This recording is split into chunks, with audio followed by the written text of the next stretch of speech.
अब हमारे पास जो नेक्स्ट क्वेश्चन है उसमें हमें what will be the output of this program, और हमें यहाँ पर एक कैरेक्टर एरे मिला है, उससे पहले एक इंटीजर एरे है i और कैरेक्टर एरे है a।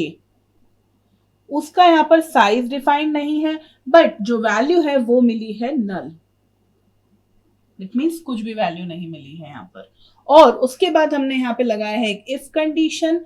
इफ कंडीशन के अंदर हमने एक प्रिंट स्टेटमेंट लिखा है, प्रिंट एफ स्टेटमेंट।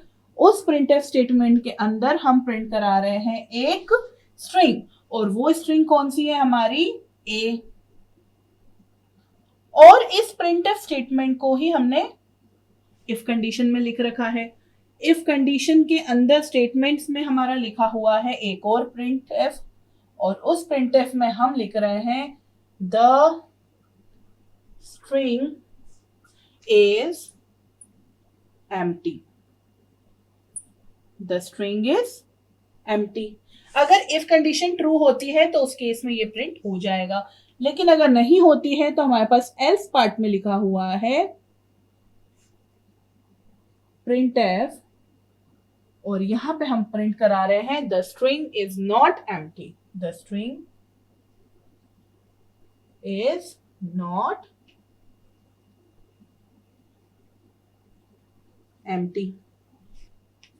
तो अब सबसे पहले हमें यहाँ पे ये चेक करना है कि हमारा जो ए स्ट्रिंग है उसके अंदर एक भी कैरेक्टर नहीं है, नल वैल्यू है। एक भी कैरेक्टर नहीं है, तो उस केस में यहाँ पर क्या होगा, प्रिंट एफ। जब हम इफ कंडीशन पढ़ेंगे तो इफ कंडीशन के अंदर प्रिंट एफ पढ़ेंगे, और इफ कंडीशन में जब प्रिंट एफ लिखा होता है तो हम क्या करते थे, जो भी प्रिंट एफ लिखा है उसे हम प्रिंट करा देते थे हमारे आउटपुट स्क्रीन पर।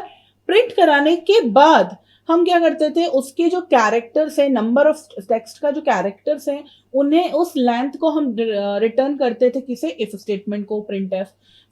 यहाँ पर क्योंकि स्ट्रिंग की कोई भी वैल्यूज ही नहीं है, नल वैल्यू है, तो यहाँ पर रिटर्न भी कुछ नहीं हुआ, जीरो रिटर्न हुआ।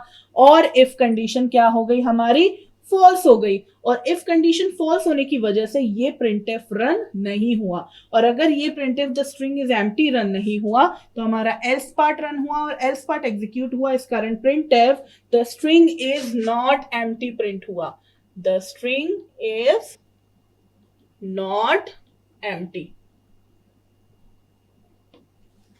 अगर हमारे ए स्ट्रिंग में एक भी कैरेक्टर होता, उस केस में हमारा इफ कंडीशन प्रिंट हो, सबसे पहले तो ये प्रिंटएफ प्रिंट होता जो कंडीशन के अंदर लिखा है, और उसके बाद हमारा इफ स्टेटमेंट के अंदर जो लिखा है द स्ट्रिंग इज एम्प्टी वो प्रिंट होता।